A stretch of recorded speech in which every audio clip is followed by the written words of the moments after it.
What's up guys, David Falla here. Welcome to my channel and welcome to another tutorial. On today's video, we are going to be doing a low fade. Many of you have been asking me about this type of haircut, and finally I have a model for all of you. So the first thing we're going to do, we're going to create a first guide. So you guys know, if you guys been following me for a while, you guys know I like to create my first guide using my clipper, not my trimmer. And the reason behind it is because to me it's a lot easier to remove a guide if I'm using the same tool that I used to create it. So in this case, I'm using the clipper to create the guide, and it's going to be the same clipper or a clipper, it doesn't matter, to remove it, right? That's the way I look at it. If you create your guide with a trimmer, you are going to use your trimmer most likely to be able to remove that guide. You can see the low fade follows the bottom part of the head.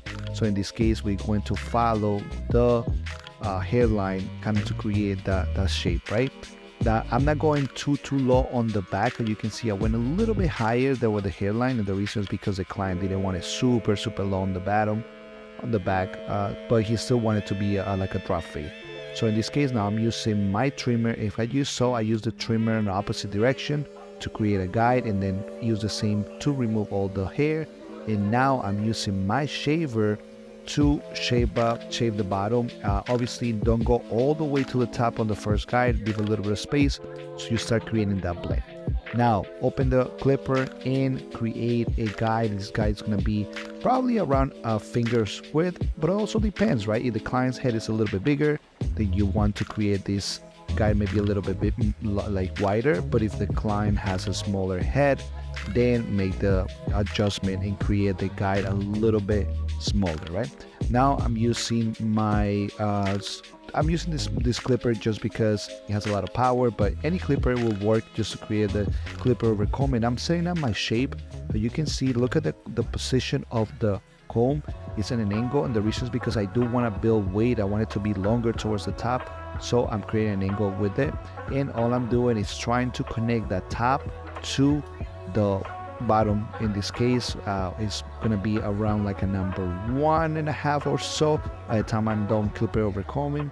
So it makes it a lot easier if you use a lot of clipper over comb or scissor over comb, because it's gonna be super easy to connect the top with the sides, since the comb is giving you the angle, and also you don't have to use that many clips.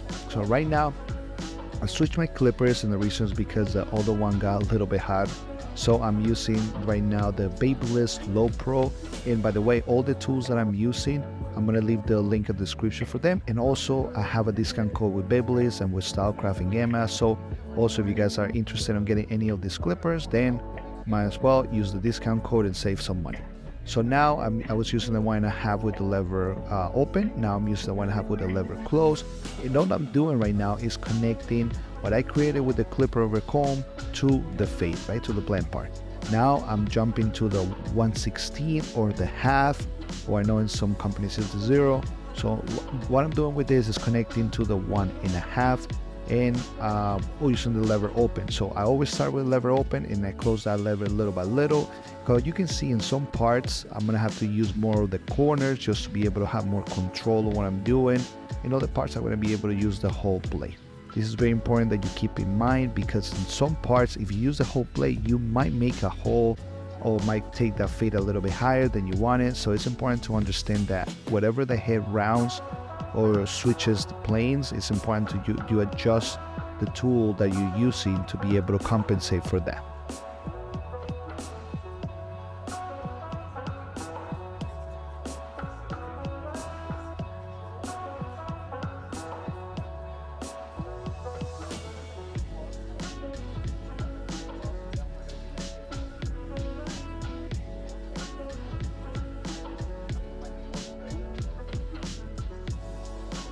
Now I'm continuing with the same steps. All I'm using the 1/16 or the half with the lever open, and then I'm closing it little by little as I see fit.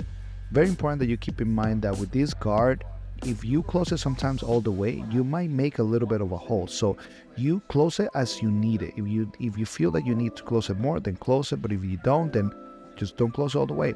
Now I'm using the low pro with the lever open, and then I'm closing that lever little by little. How I was talking about before, every client's gonna have a different head shape, different type of hair, different way that the bones protrude. All that stuff makes a big difference when you create a fade. So make sure you use your mirror or grab a phone and see how it looks on the camera. And then that's gonna give you a better eye of in case that you might not see something that is there, right? To create the shape up, I'm using the Stylecraft Evo, and how I said, everything that I use is gonna be in the description, plus the discount codes as well. This is a really good trimmer, and I changed the blade for the Saber blade, which in my opinion is the best trimmer blade, and it does create a very nice lines. How you can see, the goal that we have for this haircut was to create a very compressed fade that create a lot of weight towards the middle of the head, especially on the back as well. And on the top, we cut it, we created some texture, and it looks very nice. One style. This is a very nice haircut. I love doing low fades. I don't get a lot of low fades in the shop, to be honest with you, but I do love to do them because they grow very nicely, and I just like the shape and creating leaving a lot of weight on the sides. I really love how haircuts look like that. In this case, I didn't shape up the beard much, just the top line, because the bottom the client took it a little bit too high, so we're gonna let it grow. That's why it's not as defined, but we did shape it up a little bit to create a nice sharp look. On the top, I apply a little bit of clay, something a little dry, to be able to style the hair, but also look very natural. And I think this is a very nice low fade. I actually very happy the way that this came out, because low fades, you guys know, they're not easy to do. This is how the client looked before, and this is how the client looks now. As you guys know, low fades are not easy just because you gotta compress everything, but I'm very happy the way they look. Let me know in the comments below what you guys think, and I hope this video was very helpful. If you guys have any questions, please let me know, and don't forget to subscribe and like it, and I'll see you guys on the next one. Take care.